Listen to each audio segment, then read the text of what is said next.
life? What do you hope to change by bringing this suit against top U.S. officials? What I am trying to achieve from this is really to know everything what happened regarding my son and my grandson, and also to have justice from the U.S.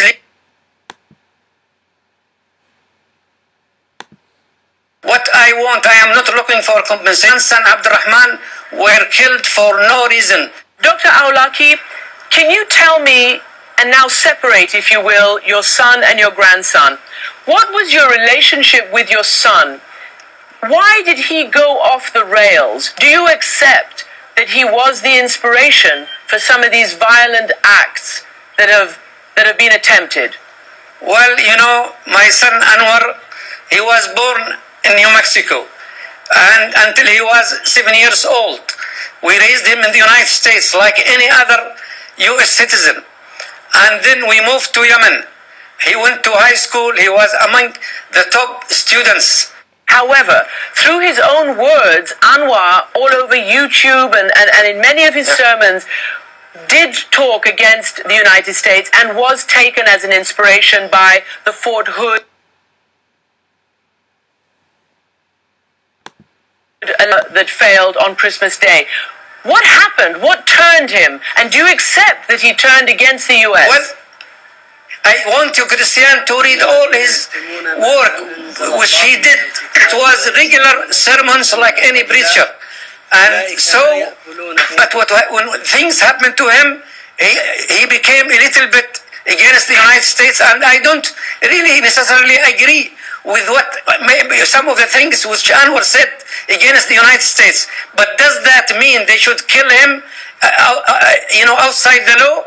As painful as it was for you to see your son killed, did you, in the back of your mind, expect that to happen? You know, Anwar, it was expected because he was under targeted killing. But how in the world they will go and kill Abdurrahman, small boy, U.S. citizen from Denver, Colorado? You know, Christian, I went to see his grave, and they put all of them in one grave because when I saw the cemetery, they told me they were, blown up by the Hellfire missile, and they had no decent burial. Dr. Awlaki, the United States has not said much about the killing of your grandson, Abdul Rahman, except during the Democratic Convention earlier this summer, when Robert Gibbs, who was an Obama advisor, was asked about it. And this is what he responded. I would suggest that you should have a far more responsible father if they're truly concerned about the well-being of their children. I don't think becoming an al-Qaeda jihadist terrorist is the best way to go about doing your business. What is your reaction to that? I was really astonished how a man who used to be the spokesman for the White House would say something like this. You know, Rahman was raised with me, and he was raised in America until he was 7 years with his father. I was the one who raised Abdurrahman, because when Anwar went to other places in Yemen, I was the one who really raised him. How can he say something ridiculous like that? The U.S. also suggested that Abdul Rahman was a military age militant, that he was of military age. But you produced his birth certificate, in which it shows clearly that he was born in 1995 in Denver, Colorado. What did you make of the accusation that he was a militant? And can you be absolutely sure that he had no such connections, that he was not being drawn into militant circles? Christian, since the issue regarding Anwar came, I tried to insulate the family of Anwar from everything regarding this matter. I took care of him. And suddenly, after 2 years absence from his father, he decided to go to our government in Yemen to seek information about his father. That was the only reason he went, and he did not tell us. He got out of the kitchen window in the third floor of our house, and he went without telling us. And it was the first time that he would do something like this. He was an obedient boy, very handsome boy, very nice boy. And he left a message to his mother in which he said, "Mother, forgive me for doing this, but I have to find some information about my father." And that's what he went only to look for his father.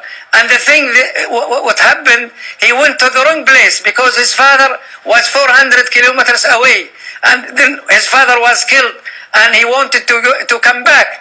But then after 2 days, he was also killed. You know, he's not a militant. He's a nice boy. He has a Facebook page. And he had a lot of friends. He's a decent boy, small boy. You know, he wears glasses since he was 7 years old. He's very gentle and soft boy. How can people will say that he's a militant? You know, some television say he was more than 21 years. But then when I proved that he was born in 1995, then everybody became silent. And the United States government kept silent and they didn't say anything else about that. And that's why I want to know why Abdurrahman was killed. He is only a small boy. I wanted to send him to America Christian to study like his father, like myself, like my other son. You have spoken a great deal about your love and respect for the United States. Do you still have that love and respect? How has it affected your relationship with the U.S., the killing of your grandson? You know, it is unbelievable, Christian. When I returned back to Yemen after 11 and a half years in America, most of my friends were the American community. In fact, when I was appointed as the Minister of Agriculture in Yemen, the U.S. community in Yemen, they were so happy that a man who studied in America became a Minister of Agriculture in Yemen. I loved America. I loved the way America, you know, the way of life in America. But now, really, after September 11, it seems to me that America changed a lot.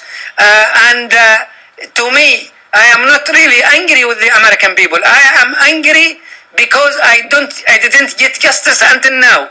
And I think I will, when I get accountability, when I get justice, I hope I will overcome everything in my heart against the U.S. government. But the U.S. people, I have no grudge with anybody in the United States. Dr. Al-Awlaki, thank you for joining me. Thank you, Christian. And his attorney, Hina Shamsi, who you saw there, will join me after a break. And to hear what Dr. Al-Awlaki told me about his own government